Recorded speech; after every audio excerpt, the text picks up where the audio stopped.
tem que dar um ok que vocês estão gravando, vocês estão sendo gravados, tá?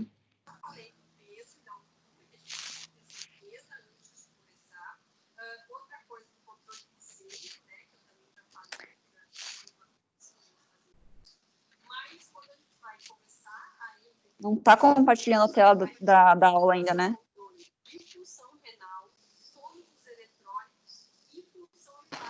Ainda não, professora. Quem é que tá ouvindo a função renal dos eletrólitos aí, hein?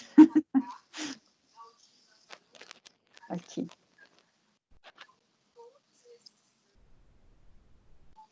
Aí. Só não consigo fazer ficar em apresentação. Espera aí um segundo.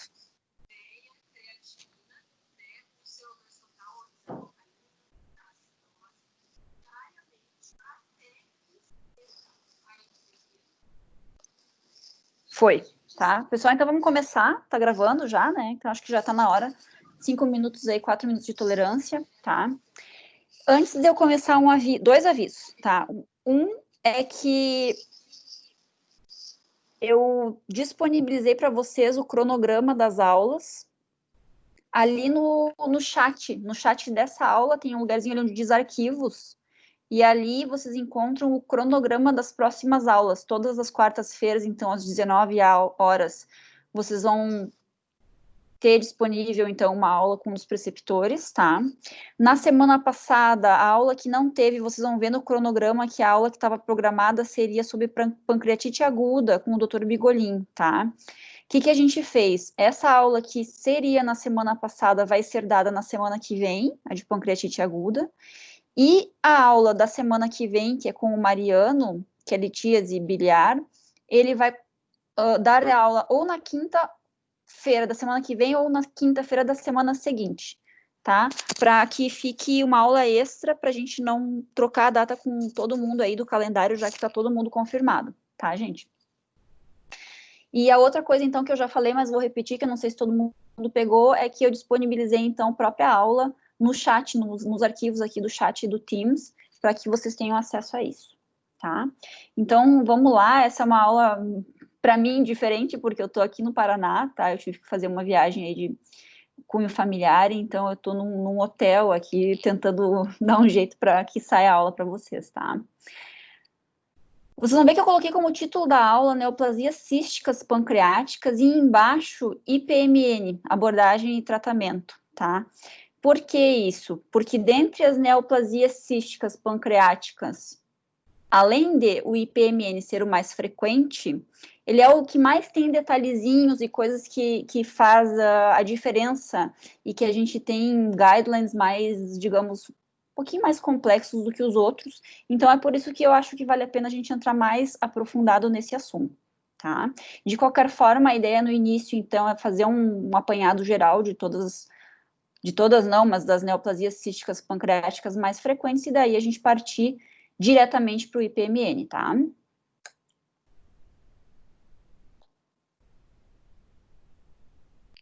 Só falta eu conseguir passar. Aí. Tá, então, qual que é o problema, tá, das neoplasias císticas pancreáticas? São lesões císticas, né, então, para o bom entendedor, é uma lesão que aparece ou na ultrassom ou na tomografia de conteúdo líquido, necessariamente, por definição, uma lesão cística é uma lesão que tenha conteúdo líquido, tá?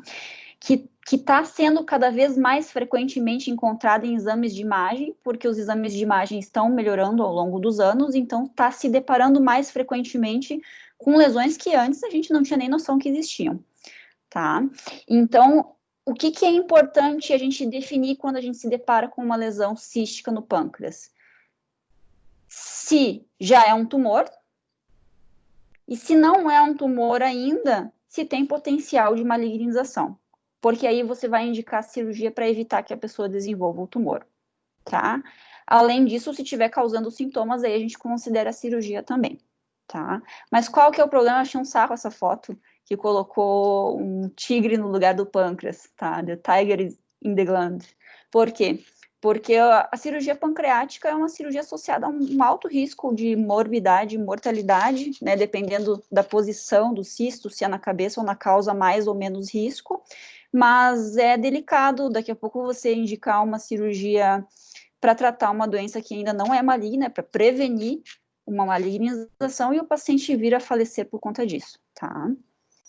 Por isso, tanto raciocínio nisso, tá? Então, no momento que a gente se depara com uma neoplasia cística pancreática, o que a gente tem que levar em consideração para a gente concluir do que a gente está falando, tá? Primeiro, se há uma lesão unilocular ou multilocular, tá? Traduzindo, se há uma lesão única, digamos assim, grosseiramente falando, se é um saquinho só ou se tem vários, um do lado do outro, tá? Nós já vamos ver imagens para tentar traduzir isso de uma forma super básica, tá?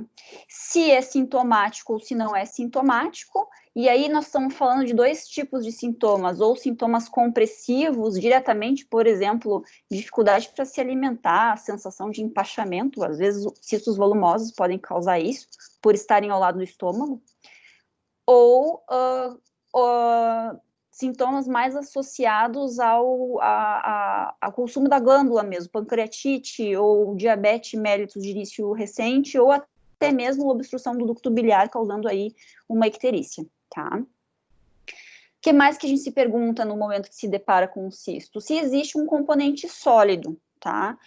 Porque nós estamos aqui falando que a gente está avaliando uma lesão com conteúdo líquido, mas é importante a gente saber se é só líquido ou se tem algo de sólido na parede ou junto à parede do cisto, tá?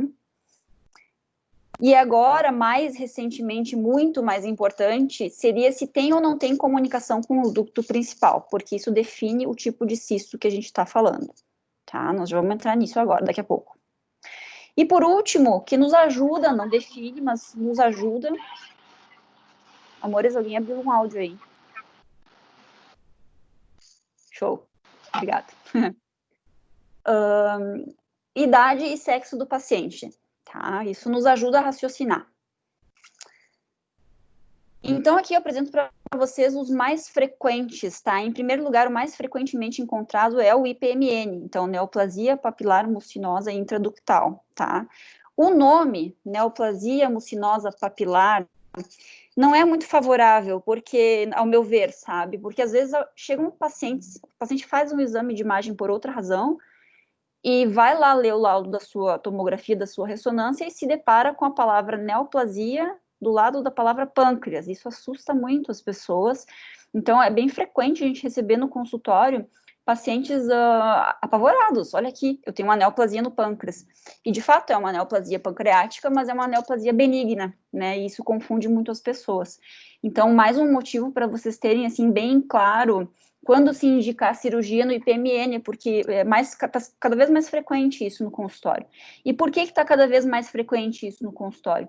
Pelo fato de terem melhorado os exames de imagem, a gente conseguiu diferenciar o IPMN do segundo item ali da neoplasia cística mucinosa, que é o que antigamente se chamava de cisto mucinoso.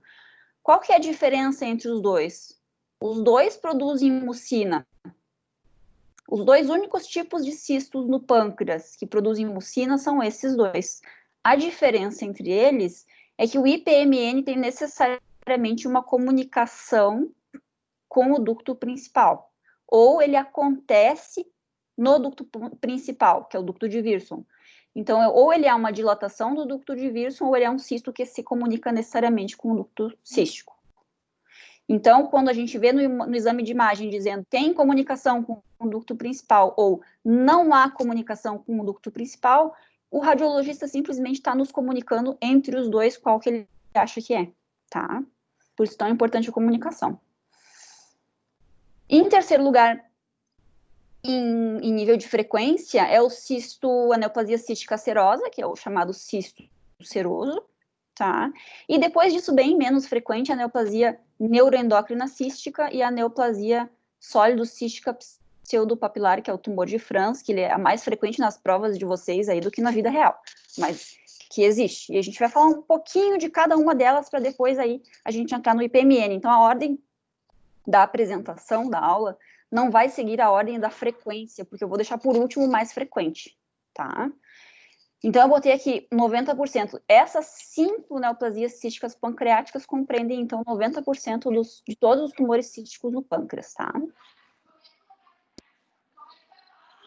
Esse quadrinho é meio poluído, tá? Eu tirei isso dessa revisão aqui de 2019. Bem bacana, gente. Vocês deixam no mudo.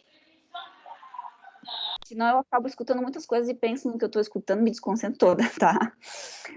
Vamos lá. É difícil a gente conversar com o computador direto, assim. Então, com relação a esse quadro, tá? Vamos devagar, vamos junto, tá? Aqui na primeira linha, então, os tipos de cisto para a gente comparar e eu vou chamar a atenção de coisas pontuais para vocês. Então, aqui a primeira coluna, tá? São os cistos serosos, neoplasia cística serosa, tá? Na segunda linha, a mucinosa, tá? Aí os próximos dois são o IPMN, de ducto principal e ducto acessório, para depois ter o tumor de Franz, né, a neoplasia sólido-cística, e por último, os tumores neuroendócrinos, tá? Então, o que eu quero chamar a atenção de vocês? Aqui na primeira linha, tá? O que chama a atenção é que o tumor de Franz acontece nos pacientes mais jovens, em geral na segunda, terceira década de vida, tá? Então, quando aparece um tumor sólido cístico, ou seja, além de um componente cístico, tem um componente sólido associado, em pacientes, geralmente mulheres jovens, a gente vai pensar fortemente em tumor de Franz, tá? Nas provas de vocês, isso assim é escancarado, tá? Tem e além disso, tá, com relação à idade, tem uma brincadeira que o pessoal lá na França costumava fazer, eles diziam que o tumor seroso era o tumor da avó, porque geralmente acontece lá pela 7ª década de vida, varia um pouco com relação ao mucinoso, mais na 5ª do que na 7ª década de vida, então se dizia que o mucinoso era o tumor da mãe, e enquanto o tumor de Franz era o tumor da filha, tá? Para que isso? O truque mnemônico, para lembrar, então, que volta. Que o tumor seroso, então, acontece nos pacientes mais idosos, o mucinoso mais ou menos no meio, e o de Franz, pacientes mais jovens, tá? Segunda coisa que eu quero chamar a atenção de vocês aqui é com relação à distribuição, com relação ao sexo, tá? Principalmente no tumor mucinoso, tá? Vocês notam que aí está escrito que 90 a 95% dos casos é em mulheres, mas esse tumor, ele se desenvolve a partir de um epitélio estromal, de estroma ovariano, tá? Quem tem estroma ovariano são mulheres, então por isso que ele acontece mais frequentemente em mulheres. Ah, mas não tinha que ser 100%, então muito provavelmente é 100%. Mas o que acontece? Nas cortes mais antigas, a gente não tinha exame de imagem ainda muito bons para a gente ver se tinha comunicação com o ducto principal ou não. Então, o que acontece é que, às vezes, a gente se deparava com um IPMN, mais antigamente, e não sabia que era um IPMN e chamava de tumor mucinoso. E por isso que aqui, que a gente entende que aqui não é 100%, tá? Por essas cortes mais antigas, tá? Seguindo adiante, tá? Com relação às características de imagem, que é isso principalmente que vai fazer a gente definir, ou melhor, a gente direcionar o raciocínio para qual dos cistos que a gente está falando, tá?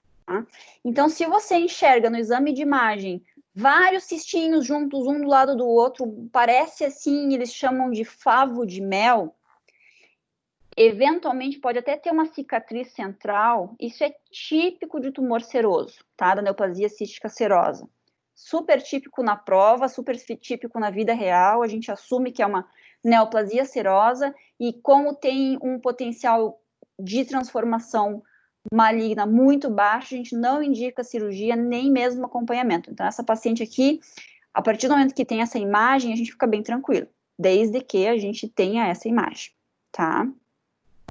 Pode aparecer um tumor cístico com um tumor seroso com um cisto unilocular, pode ter, é bem mais raro, mas pode ter, e aí a gente entra na dificuldade de diagnosticar todos os casos, tá? Por quê? Porque geralmente quando a gente fala de tumores uniloculares, a gente pensa mais em tumores mucinosos. Unilocular quer dizer o quê? É um saquinho só e às vezes, quando é mais do que um, não é que nem o favo de mel que aparece no tumor seroso. No mucinoso, não. Quando é mais de um, geralmente aparece assim, um grandão e outros pequenininhos ao redor, assim. A gente vai ver uma imagem daqui a pouco para vocês entenderem isso, tá? Então, para diferenciar os dois, basicamente é isso, tá? Para diferenciar os mucinosos dos IPMNs, é a questão da comunicação com o ducto, tá? Então, vê esse quadradinho aqui, ó. Tem comunicação com o ducto principal, mesmo que seja unilocular, é um IPMN, tá? E aqui os dois últimos têm essa característica diferente aqui, que eles são sólidos císticos, tá? Então, aí se diferencia um pouco dos outros que são basicamente mais císticos. O que acontece no tumor de Franz é muito frequente que quando a gente diagnostica ele é maior, ele tem um volume, uma massa grande, assintomática, que foi lá e descobriu por um acaso, ou no máximo por sintomas compressivos. E é mais frequente a gente encontrar os cistos neuroendócrinos de pâncreas menorzinhos e geralmente com as características de serem hipervasculares, tá? Então, é isso que nos faz raciocinar e pensar que é um tumor neuroendócrino, tá? Vamos adiante. Então, conforme eu falei para vocês, eu vou mostrar um pouquinhozinho de cada um e depois a gente entra no IPMN. Para lembrar vocês, então, neoplasia cística serosa é o antigo cisto seroso, então é o favo de mel, né, cheio de pequenos cistos e no meio uma cicatriz central. Isso aqui é uma foto do professor Caril, tá, vocês veem, inclusive a posição, repara que isso aqui é a cabeça do pâncreas, né, isso é produto de duodenopancreatectomia cefálica, né, e a localização dele pode acontecer em qualquer parte do pâncreas, mas mais frequente na cabeça, tá? Quando que a gente opera esse tipo de cisto? A gente normalmente não opera, apenas a gente opera se estiver causando sintomas, para alívio sintomático, ou se a gente não conseguir excluir outras causas e a gente está em dúvida se não é um cisto mucinoso e acaba indicando cirurgia. Senão, não opera, nem acompanha, tá? Com relação, então, ao cisto mucinoso, olha aqui o esqueminha, tá? Aquilo que eu falei para vocês. Então, é um cistão bem grandão e tem uns pequenos cistinhos ao redor quando ele é multilocular, tá? E eu botei de propósito essa foto aqui. Vocês enxergam que isso aqui é a cauda do pâncreas? Vocês veem essa flechinha, né? Vem.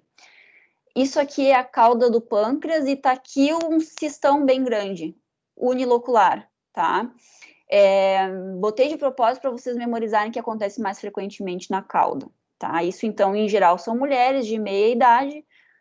Aquela história do estromo ovariano, isso adora cair em prova de vocês, né? E que não tem comunicação com o ducto principal.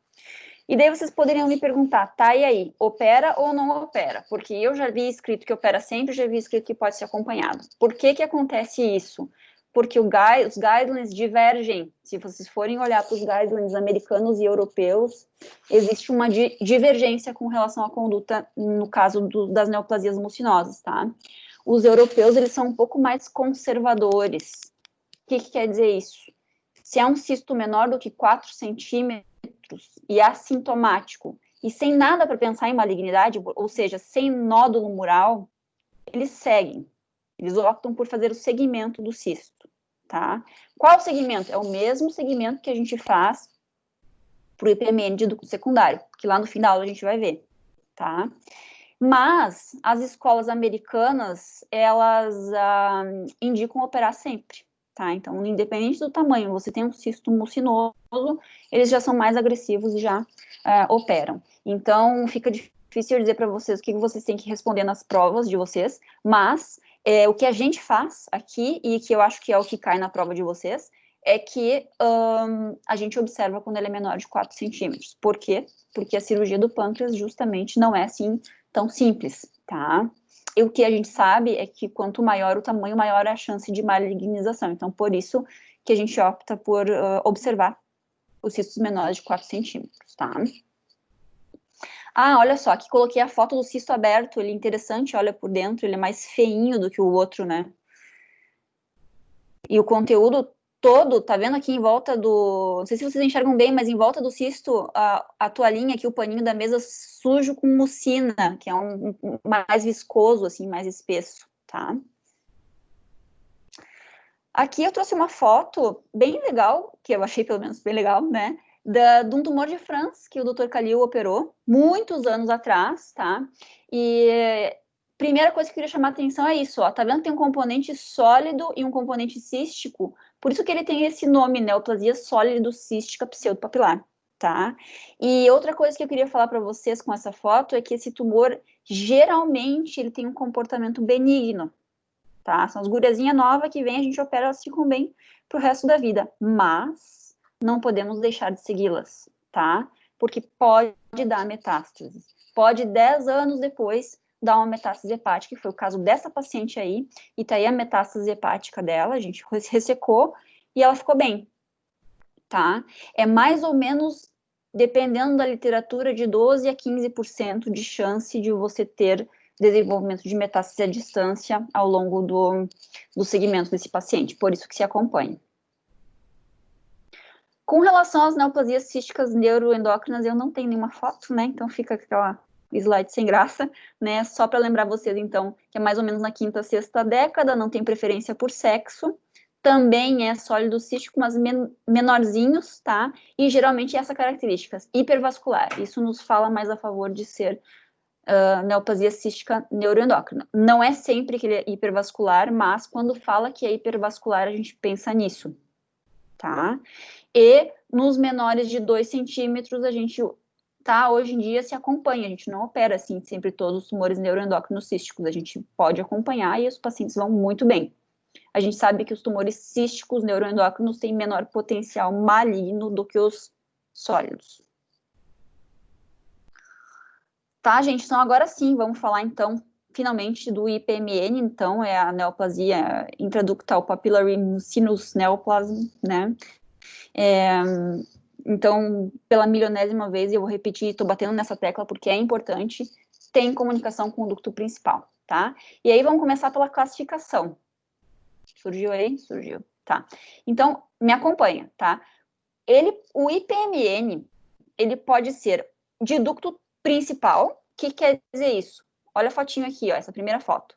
O ducto principal, o ducto de Wirsum, está dilatado, ele está dilatado. O normal do ducto de Wirsum, ele medir até meio centímetro, 5 milímetros, tá?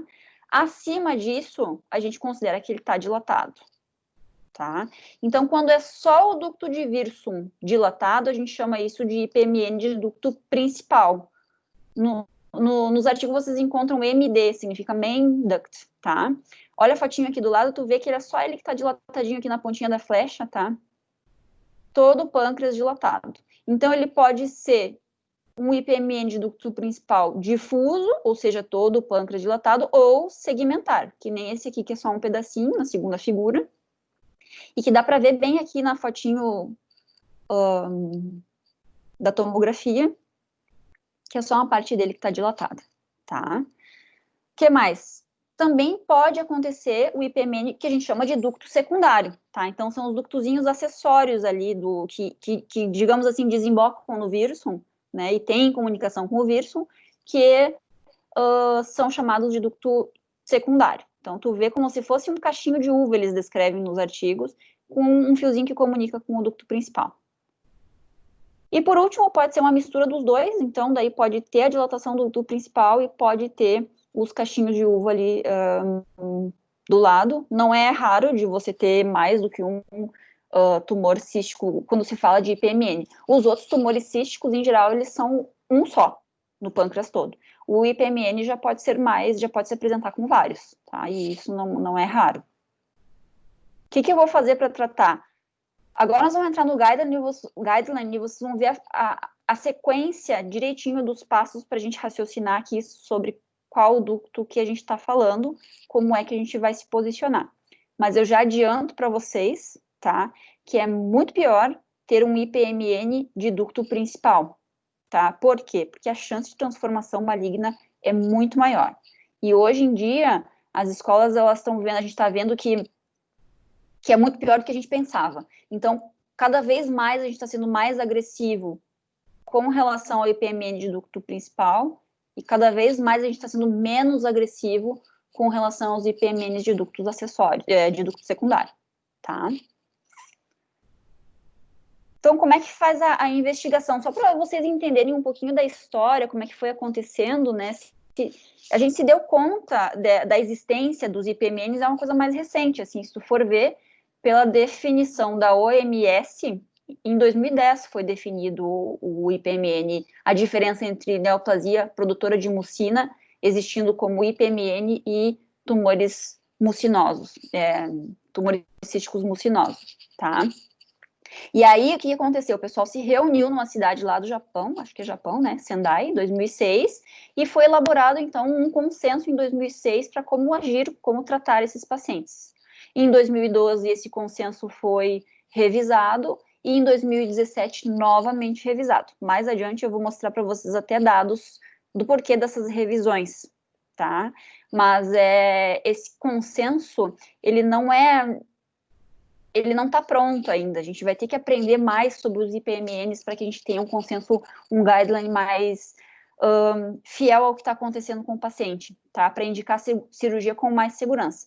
Mas, atualmente, hoje é o que a gente tem, é o guideline esse de 2017, isso que nós vamos ver agora, tá?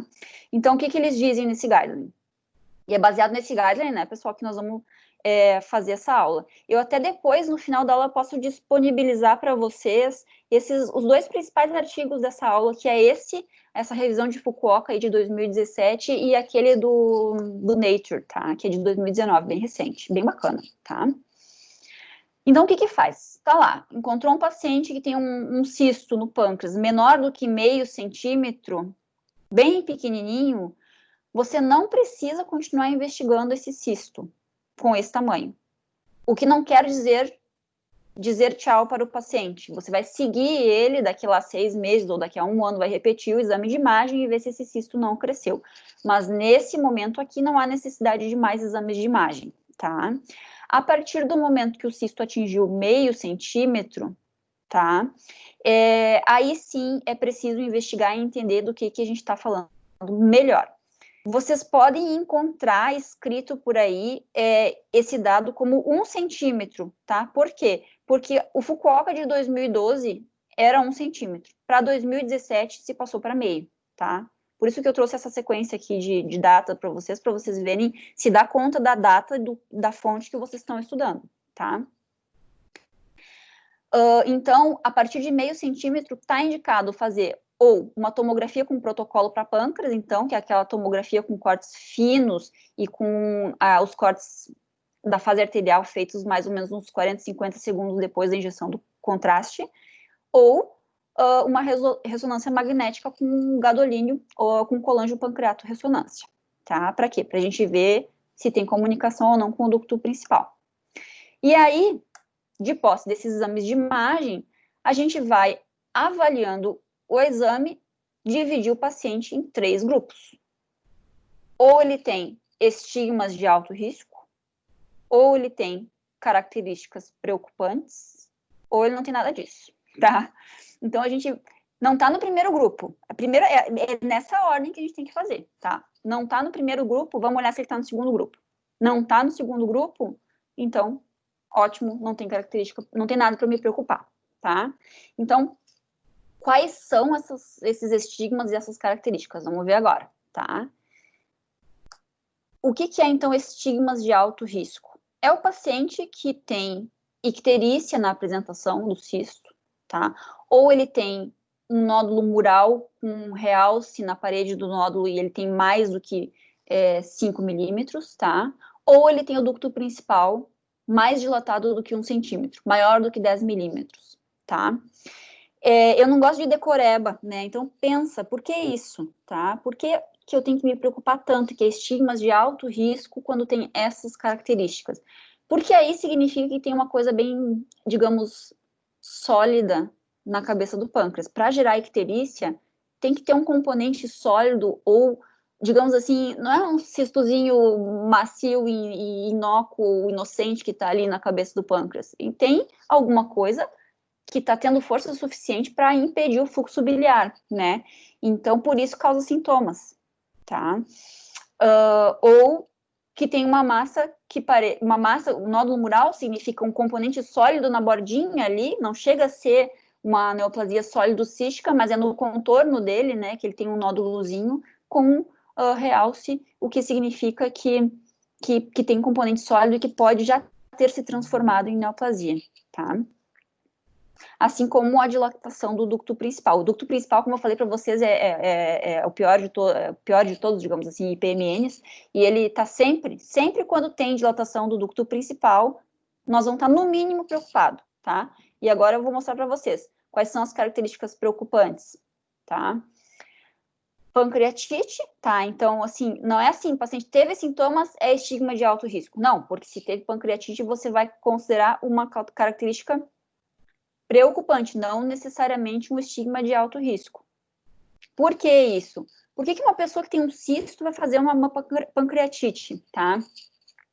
Porque quando tem um cisto mucinoso e ele secreta mucina, a mucina ela é viscosa, pode formar aquilo que a gente chama de plug de mucina. É como se fosse um charutinho de mucina duro que daqui a pouco sai, mas aumentou a pressão de todo o sistema pancreático e fez com isso causar uma pancreatite, tá? O que nos fala a favor de ser um cisto produtor de mucina, tá? Se for um cisto grande, ou seja, maior ou igual que 3 centímetros, também é considerado uma característica preocupante, tá?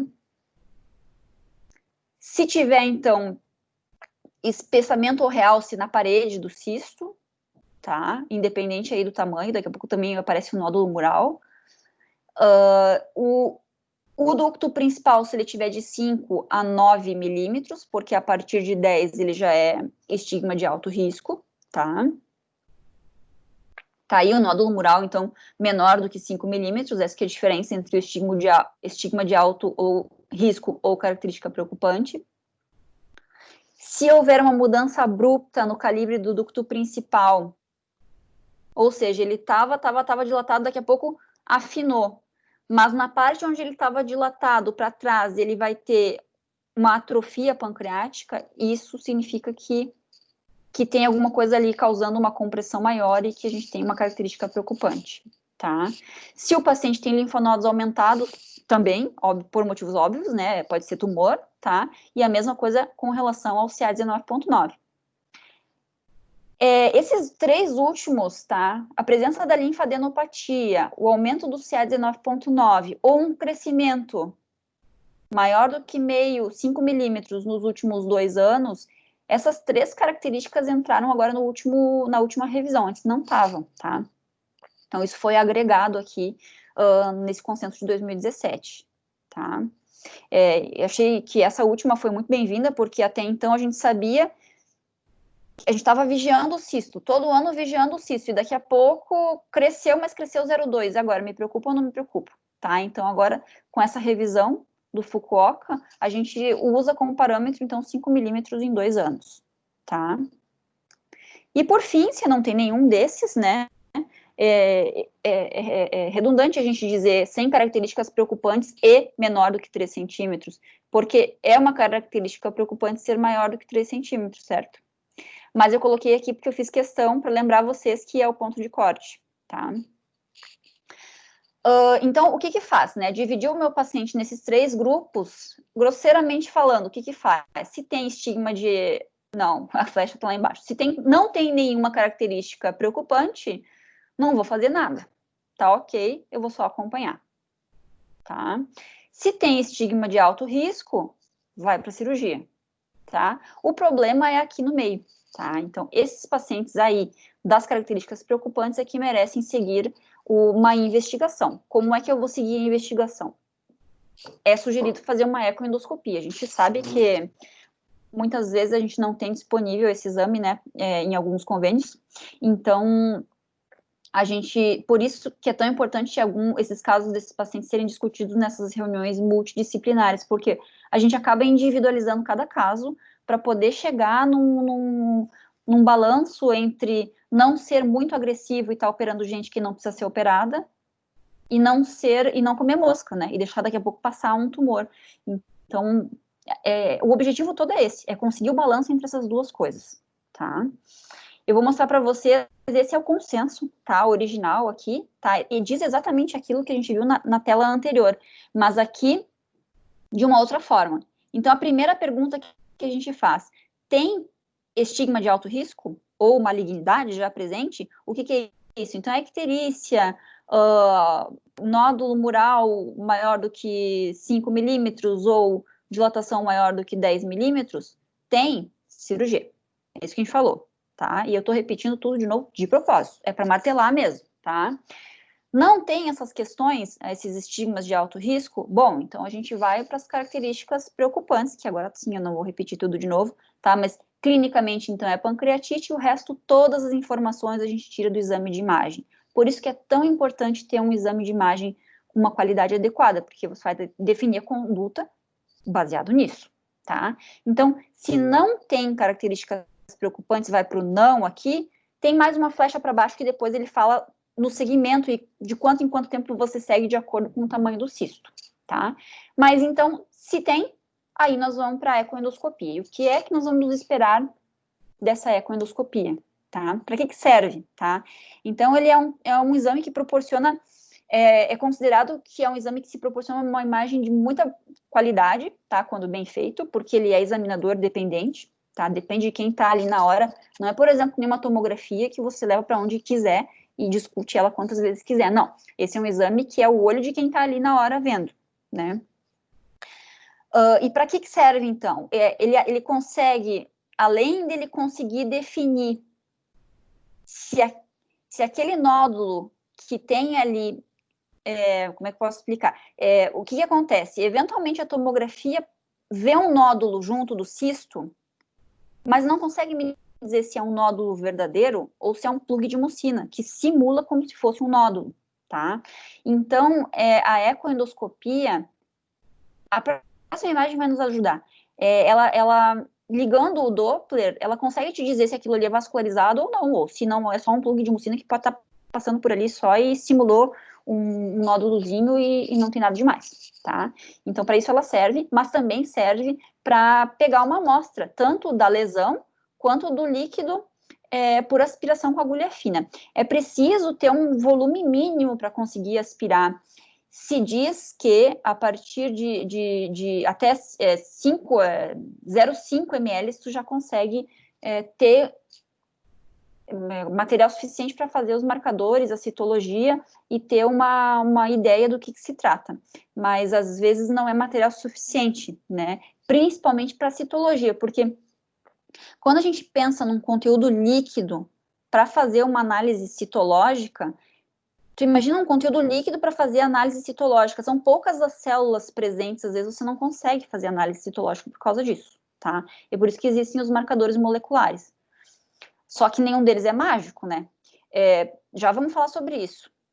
Aqui, essa imagem que eu queria mostrar, ó, é o nódulo, então, tu define se é um nódulo mural de verdade, porque tu olha com o Doppler desligado, tá ali o nódulo, mas liga o Doppler e tem fluxo, bom, é um nódulo bem definido, tá?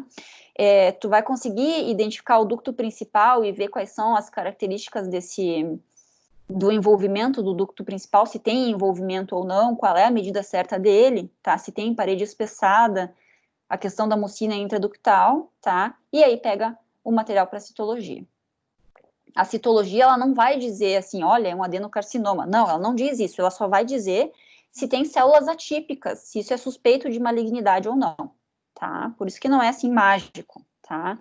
Então, quando a gente vai fazer a análise desse líquido, a gente vai pedir alguns marcadores, por exemplo, o CEA e a amilase, tá? Para quê? Para a gente diferenciar se esse é um cisto seroso ou mucinoso, por exemplo, tá? Então, esse número aqui é um ponto de corte que todo mundo aceita, tá? CEA acima de 192 significa que tem mucina, mas isso aí saiu de um estudo que foi feito com poucos pacientes, agora não me lembro quantos, mas eu acho que foi tipo 200 pacientes, não foi muito, tá? E depois disso, houveram novos estudos mostrando que esse ponto de corte pode ser até menor, tá? Por uma questão de epitélio. Os cistos que produzem mucina, eles têm um epitélio cuboidal, que é capaz de produzir mucina, enquanto os cistos que não produzem mucina têm um epitélio mais... não me lembro a palavra agora, não é cuboidal, é o epitelial, agora não me lembro, desculpem, mas assim, eles não têm a capacidade de produzir mucina, então a partir do momento que tem mucina presente, O número pode ser menor, tem alguns estudos falando que acima de 20 já pode ser considerado um cisto produtor de mucina, tá? Então, ele não vai dizer assim, é um IPMN, não, ele vai dizer que tem mucina naquele cisto, ponto, só isso, tá? Que mais? A amilase, se ela estiver elevada, tu sabe que não é um cisto seroso, provavelmente é um cisto que tem a comunicação com o epitélio produtor de amilase, né, com os ductos pancreáticos, tá? Então, a amilase serve para isso. Citologia, então, é bem difícil ela te dar diagnóstico, mas quando dá, é preditor de malignidade, tá? E está sendo feito a análise da mutação, de mutações de DNA, mutação KRAS e mutação GNAS, tá? A KRAS nos diz apenas que é um cisto produtor de mucina também, mas não define se é um cisto mucinoso ou se é um IPMN.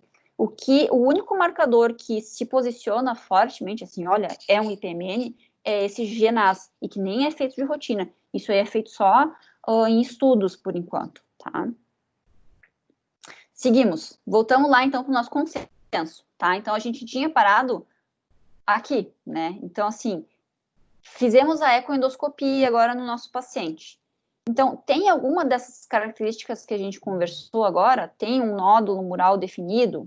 Ou tem características de envolvimento suspeitas do ducto principal? Ele tem maior do que 10 milímetros ou não? Ou citologia suspeita para malignidade? Se alguma dessas respostas aqui for sim, você vai considerar cirurgia se o paciente, né, for candidato, digamos assim, fisicamente for apropriado, né, tiver performance a fazer uma cirurgia. Se a resposta for não, aí a gente vai, ou não sei, né, que pode ser inconclusivo, a gente vai acompanhar esse paciente, tá? E aí vai acompanhar o paciente conforme o tamanho do cisto, tá? Eu não vou entrar nesse detalhe aqui agora, porque nós vamos falar um pouquinho mais sobre isso ali no fim, sobre acompanhar ou não acompanhar e quanto tempo, tá? O que eu quero mostrar para vocês agora? Essa questão dos consensos, tá? Eu acho que isso aqui é importante vocês terem muito em mente, tá? Esse aqui é um estudo que eles pegaram 983 pacientes com IPMNs, tá? E aí eles ressecaram aí 660 e depois de ressecados, eles foram analisar, bom, desses pacientes que a gente ressecou, dos que eram malignos e dos que não eram malignos, quais foram os critérios que conseguiriam prever se era maligno ou não era, tá? Então, se a gente for olhar os critérios de Fukuoka, esses que nós estamos vendo até agora, de 2017, nos pacientes que tinham Fukuoka negativos, ou seja, não estaria indicado fazer o procedimento cirúrgico, nesses pacientes, 11% deles tinham tumor, que é um monte, é bastante, né? E dos pacientes que tinham critérios positivos, esses que a gente indicou a cirurgia, somente 28% deles tinha doença maligna. Então, por que eu trouxe isso aqui para vocês? Para ter em mente que, assim, não é assim tão maravilhoso, né, esse guideline. Ele nos ajuda a nos guiar, a gente raciocinar junto com o paciente ou numa reunião multidisciplinar para a gente concluir, guiados por aqui, a nossa conduta. Mas, assim, não dá para, assim, ter certeza na postura com relação a isso, tá? E por curiosidade, eu trouxe para vocês dos pacientes que tinham Sendai negativos, que são aqueles de 2006, né? Então, pelos critérios de Sendai, não tinha tumor, desses 23% tinha tumor maligno. Melhorou, né? De 23% para 11%, melhorou, mas eu acho que falta ainda e a gente está tentando aprender mais sobre isso para poder melhorar essa nossa estatística. Com relação a outros métodos, tá? Por exemplo, PET-CT, tá? Para que serve o PET-CT nesse cenário? Ele não vai te dizer se aquele cisto que tu tá olhando vai algum dia na vida se transformar em maligno ou não. Ele não tem poder de bola de cristal, certo? Eu tô falando assim de uma forma tão absurda para vocês terem bem na cabeça que ele só serve para dizer se agora, no dia que fez o exame, ele tem câncer ou não. Tá? É para isso que serve o PET. Porque o que é o PET? O PET nada mais é, ele capta a atividade de glicose na célula. Então, uma célula que tem câncer, que tem atividade aumentada, ele vai captar mais. Se tiver inflamação também, mas esses cistos em geral eles não são inflamatórios, então não precisa desse diagnóstico diferencial. Mas a partir do momento que ele capta bastante, o que isso te diz? Que provavelmente já tem câncer, tá? E ele tem uma boa sensibilidade. Quando comparado com o Fukuoka, que é esse que a gente viu que não é tão maravilhoso assim, a sensibilidade e especificidade para detectar tumor agora, tá? O paciente tem câncer, é bem alta, especificidade de 95% e uma sensibilidade que não chega perto de 100, mas é muito melhor do que 60% do Fukuoka, né? Então, para que nós vamos usar esse exame? Não vai ser para todo paciente, porque a maioria dos pacientes que a gente indica a cirurgia é para prevenir o desenvolvimento do tumor, então não adianta fazer esse exame agora, tá? Então, para qual paciente que tu vai usar esse exame? É para aquele paciente que tu acha que tem chance de já ter tumor, mas que ele não tem uma performance, por exemplo, muito boa para cirurgia, que é uma senhorinha aí de, sei lá, 75 anos, não é tão velha assim, hoje em dia nem é considerado assim, tu vai operar ou não, tá precisando de ajuda na definição de cirurgia e já quer ter uma postura mais firme, vamos dizer assim, aí sim, teria espaço para usar o PET-CT. Você faz o PET-CT, olha, já tem tumor, a gente tem que operar, porque senão a doença vai estourar, tá? Então, aí, nesses casos, sim. Tá? O que mais? Ah, esse aqui eu trouxe para vocês, esse artigo, para mostrar, de novo, a importância que a gente está dando maior importância para os IPMNs de ducto principal, tá? Porque antigamente a gente achava que era só acima de 1 centímetro que era ruim, tá? E aí esse artigo aqui, que nem é tão novo assim, de 2015, ele fala que tem que se preocupar também com os IPMNs entre 5 e 9 milímetros, IPMNs de ducto principal entre 5 e 9 milímetros, porque ele mostra que a chance, a taxa de malignidade, né, que vai aumentando a taxa de malignidade conforme aumenta o diâmetro do ducto. Olha que um ducto com 2 centímetros de diâmetro, a chance de ter tumor ali é altíssima, né? Mas não é baixo, né? Se tu for olhar aqui entre 5 e 9 milímetros, 59%, mais do que a metade dos pacientes já tem adenocarcinoma, então aí é porque isso nos chamou muita atenção. Então, por isso que a gente está sendo cada vez mais agressivo com esse tipo de IPMN, tá? Então, aí a gente concluiu que a gente tem que operar o nosso paciente, tá? E aí, agora nós, cirurgiões, temos que definir qual é a cirurgia, né? Então, como é que se faz isso, tá? Então, assim, se é um IPMN de ducto principal, dilatação do Wirsung, primeiro tu vai olhar se ele é focal, ou seja, se é só um pedacinho do pâncreas que está dilatado, ou se é o pâncreas todo, tá? Obviamente que se for só um pedacinho, digamos assim, a ressecção é mais facilmente delimitada, tá? Mas se ele for difuso, aí poderia estar indicado você fazer uma pancreatectomia total. Mas tem que ter muito cuidado, tá? Muito cuidados, tá? Primeiro, na avaliação pré-operatória, quando você se depara com o IPMN de ducto principal, em que o ducto principal está dilatado fora, digamos assim, no pâncreas, tá? O pâncreas inteiro tem o ducto principal dilatado, tem que excluir que esse paciente não tenha tido algum evento prévio que possa ter afinado o ducto pancreático na cabeça do pâncreas. Por exemplo, teve pancreatite prévia, porque aí pode ser que esse ducto esteja dilatado por uma fibrose local e que aumentou a pressão ali e dilatou todo o ducto, e você vai estar indicando uma cirurgia que é bem agressiva, principalmente no pós-operatório, tá? Opa, não era minha intenção apertar. Aí. Então, esse é um dos cuidados. E o outro cuidado é assim, é para qual paciente você vai indicar uma pancreatectomia total. Porque esse paciente vai ter um diabetes mellitus de difícil controle para o resto da sua vida. Então, se é um cara que mora ali na rua, é muito difícil dele conseguir controlar o seu diabetes, e quando tem diabetes, esse tipo de diabetes por pancreatectomia total, esses pacientes fazem muito frequentemente hipoglicemias também, porque por falta de glucagon também, não tem insulina, não tem glucagon, não tem nada, né? Então, esses pacientes também fazem hipoglicemia, e aí a criatura pode parar e morrer por uma hipoglicemia por falta do pâncreas, tá? Então, precisa ser uma pessoa orientada o suficiente para conseguir ter esse autocuidado. Por exemplo, a gente teve um paciente que a gente fez uma pancreatectomia total, paciente do Dr. Calil, e era um paciente que tinha um filho que ele cuidava, um filho de cuidados especiais, e com diabetes. E aí o filho esse já tinha uns 20 e poucos anos, e foi esse senhor que cuidou desse filho a vida inteira. Então, quando a gente foi lá falar para ele, olha, vai ter diabetes e tal, isso vai ter que ter um cuidado especial e tal, ele, isso é barbado, né? Já estou acostumado, mas agora só vou eu entrar pro clube, porque já sei lidar com isso.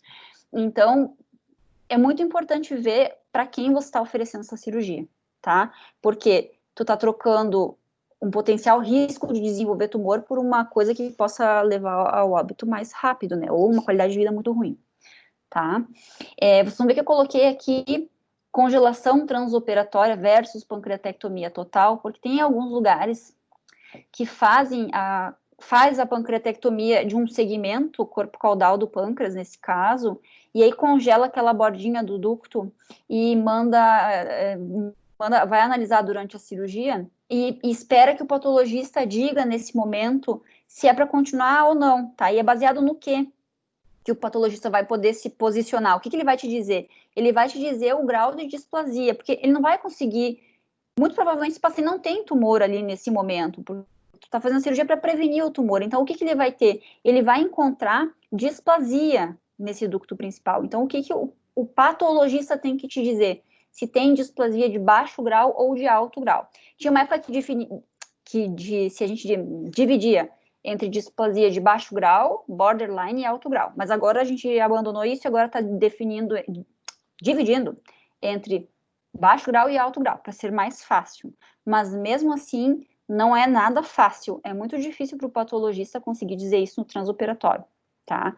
E então, é uma decisão difícil, até onde você vai nessa secção do pâncreas, se vai, eu vou tirar, assim, 80% do pâncreas, eu vou deixar só a cabeça, será que isso é válido? É difícil, essa é uma decisão difícil, né, gente? Então, por isso, assim, repito para vocês, é bem importante estar numa equipe multidisciplinar para se decidir esse tipo de coisa, tá? E quando for de ducto secundário, aí sim, tu vai definir se vai fazer uma ressecção local ou uma ressecção oncológica conforme a tua suspeição. Se tu pensa que é só um IPMN, que eu vou fazer a ressecção para prevenir o câncer, então eu vou fazer uma ressecção mais econômica possível, vou deixar pâncreas lá para o sujeito, vou tentar enuclear. E isso vale para qualquer tipo de cisto, os outros também. Se tu acha que ainda não teve transformação maligna, tu vai tentar ser o mais econômico possível, tá? Mesmo que isso signifique fazer uma enucleação, que foi o que a gente tentou fazer naquele caso, lembram? E corre o risco de ter lesão do ducto principal. E se tiver lesão, vai ter fístula, vai ser um pós-operatório ruim, bem complicado, no paciente que tem uma doença benigna, tá? Então, ressecções locais, às vezes, são, entre aspas, mais arriscadas do que uma ressecção local, que eu digo, uma enucleação, às vezes, é mais arriscado do que você fazer a pancreatectomia. Mas aqui, exatamente falando, eu tô falando sobre fazer uma pancreatectomia somente ou ampliar para fazer uma esplenectomia associada, porque eu já acho que tenha tumor, tá? E como é que eu vou decidir isso? Baseado nos exames de imagem, no grau de suspeição de neoplasia, CA19.9, presença ou não de linfonodos aumentados, esse tipo de coisa, tá, gente? Certo, então indo adiante, tá? O segmento, por que isso é uma questão tão delicada, tá, gente? Porque tu pensa, às vezes a gente encontra hoje em dia pacientes com IPMN lá de seus 25, 30 anos de idade, jovens, né? E que vai ter uma vida inteira pela frente para fazer exame de imagem, tá? Então, existe, hoje em dia, duas vertentes, assim. Uma é fazer um intervalo curto no início, mais ou menos de 3 em 3, 6 em 6 meses para estabelecer a estabilidade do cisto. Por exemplo, eu não sei bem direito esse cisto, se a gente resseca ou não, tá ali no meio do caminho, quase 3 centímetros, ou entre 2 e 3 centímetros, tu tá em dúvida se vai indicar cirurgia ou não. Aí você agora deve dar um tilt, né? Vai entre 2 e 3 centímetros em dúvida se vai indicar cirurgia ou não. Por que isso? Porque a gente considera a cirurgia para os pacientes jovens, quando precisa ter um acompanhamento muito prolongado. E aí, por exemplo, é um IPMN na cauda de 2,5 cm, num cara de 20 anos, tá certo considerar fazer uma pancreatectomia caudal ali nele por vídeo, por exemplo, que é uma coisa que não é tão agressiva, é uma cirurgia que não é tão mórbida, tá? Então, por isso é tão discutível, tá? E isso é uma escola. Se tu não opta por fazer cirurgia, tu vai seguir acompanhando ele o resto da vida, né? E só vai espaçar, mas não vai deixar de acompanhar, tá? E tem uma outra escola, que é aquela americana, né? Que eles sugerem parar o segmento após 5 anos. Segue durante 5 anos, depois para, senão tu vai falir o sistema de saúde, para tentar prevenir um câncer, sabe? Tem fundamento o raciocínio, mas depois que saiu esse artigo aqui, a gente não consegue mais fazer isso, tá? Por quê? Porque eles pegaram todos os pacientes que tinham ressecado, né, IPMN, então era o follow-up do IPMN, e aí avaliaram no período de 1 ano, 5 anos e 10 anos se desenvolveu um novo IPMN, ou se precisou completar a pancreatectomia que tinha sido parcial, ou se até mesmo desenvolveu câncer. E foi surpreendente o que eles acharam aqui. 38% dos pacientes apresentaram um câncer invasivo nos próximos 10 anos. E isso foi muito alarmante, assim, no sentido de que como que tu vai parar de seguir esse paciente, vai larga ele aí, daqui a 10 anos ele volta com metástases? Não dá, né? Então, por isso que se propõe seguir fazendo hoje. Hoje a gente segue fazendo acompanhamento, só que espaça ele, tá? Estamos terminando, tá, gente? Isso aqui, então, só voltando no assunto de todos os cistos, tá? Eu deixei aqui, digamos assim, é um sumário desse artigo bem, bem antiguinho aqui, mas que a fotinho eu achei que ficou legal, para deixar bem claro para vocês, tá? Que quando a gente fala de neoplasias císticas serosas, que são aquelas que parecem um favo de mel, tá? Aquelas da avó, né? Aí a gente não vai operar. Só vai operar caso esteja causando sintomas ou que tu não tem certeza que é isso, tá? Se for uma neoplasia mucinosa, que é aquela do tumor unilocular, é um cistão, tá? Que tem ali, que é o tumor da mãe, né, mais ou menos meia-idade, esse artigo fala cirurgia sim, porque esse artigo é americano, tá? Mas a gente sabe que na escola europeia, e nós aqui, pelo menos na Santa Casa, a gente usa o ponto de corte de 4 centímetros, tá? Acima de 4 centímetros opera, tá? E nos ductos principais talvez opera, talvez não opera, o risco de malignidade é maior quando é ducto principal, e nos sólidos císticos a gente acaba operando. E sim, é uma ressecção limitada, a gente não espera que esse paciente tenha metástase, mas lembra que tem uns 15% deles que vai um dia desenvolver metástase, então tem que acompanhar eles pro resto da vida. Tá? Esse seria, digamos assim, o resumo da aula. Isso aí. Certo, pessoal? Agora deixa eu descompartilhar e vocês me dizerem se alguém tem alguma dúvida. Me dizerem se vocês estão aí já tá bom, viu? Porque eu tô aqui, parece que eu tô falando... Olha aqui uma bolinha no chat. Estamos sim, professora. Ai, que bom, fico feliz.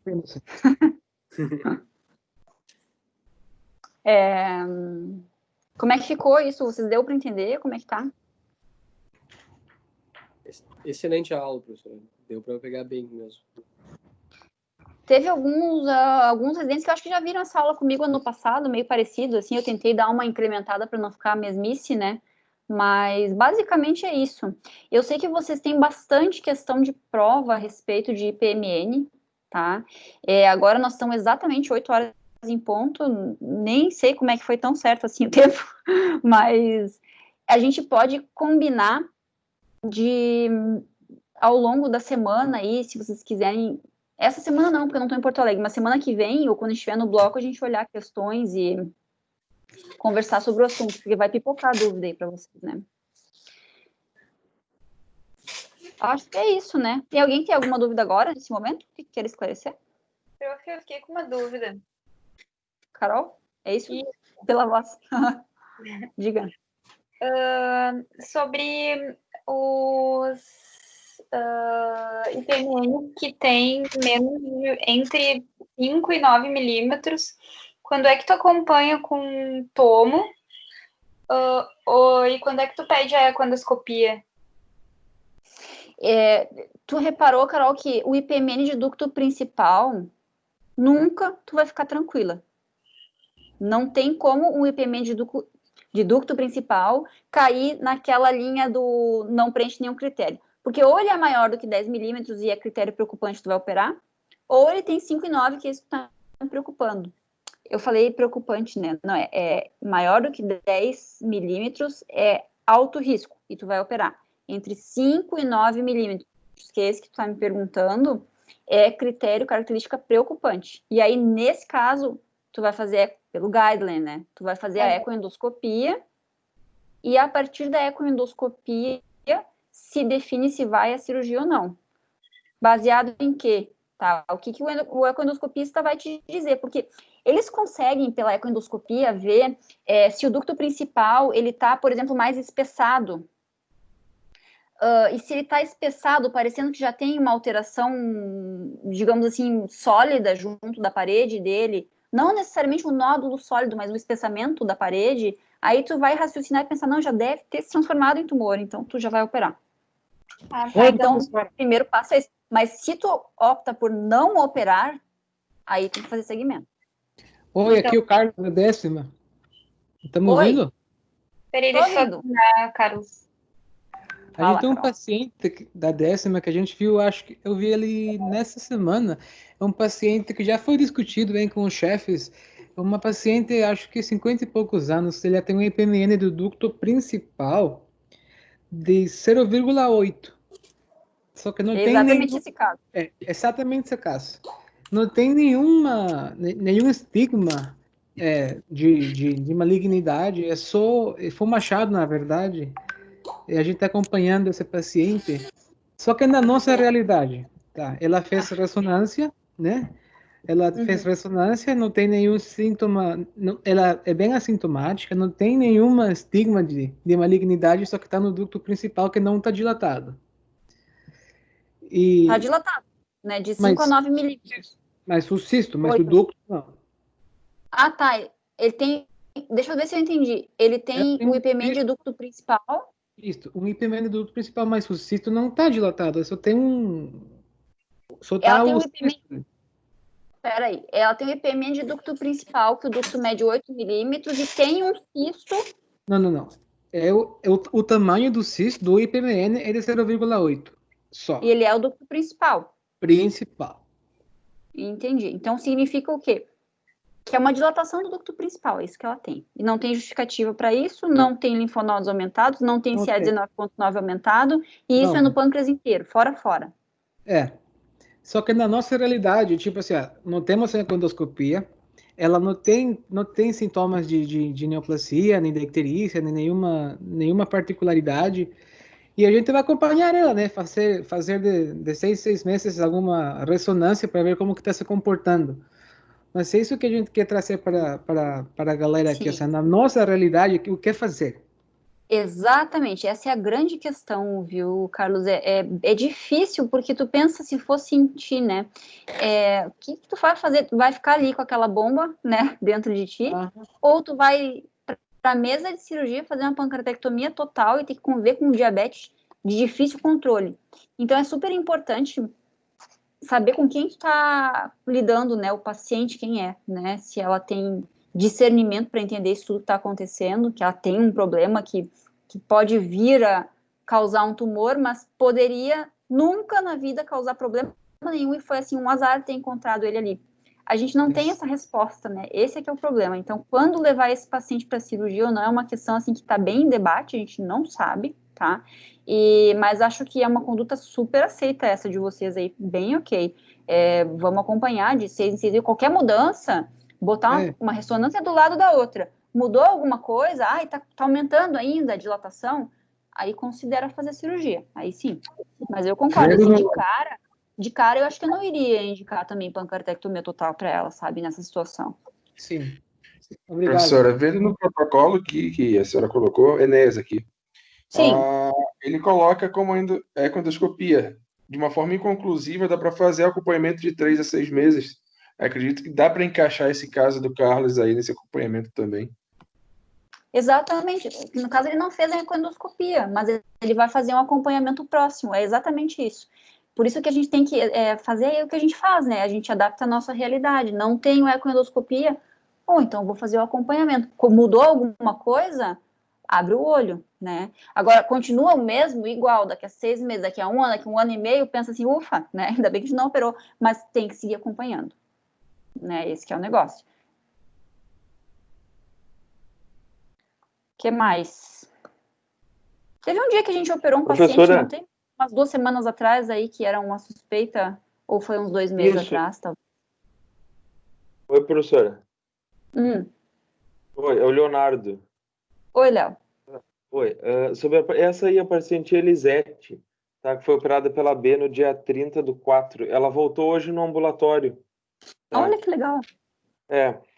Então, só para retomar, na ressonância tinha uma suspeita de neoplasia cística mucinosa do pâncreas de 4,5 por 3,3 no corpo do pâncreas, e o anátomo patológico veio um cistoadenoma seroso e uma Tá. neoplasia intraepitelial pancreática grau 1, NIPAM1 focal.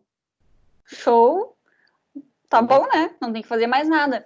É que hoje em dia tem essas divisões, os panin, né? Panin 1, 2 e 3. Isso. 1A, B, NIPAM1. 2 e 3. Isso. Isso aí é como se fosse assim o grau de displasia, tá? É tipo isso, se for analisar. Panin 1, nada demais, não precisa fazer nada, tá bom, acabou, tchau. PT saudações, né? Panin 3 é como se fosse displasia de alto grau.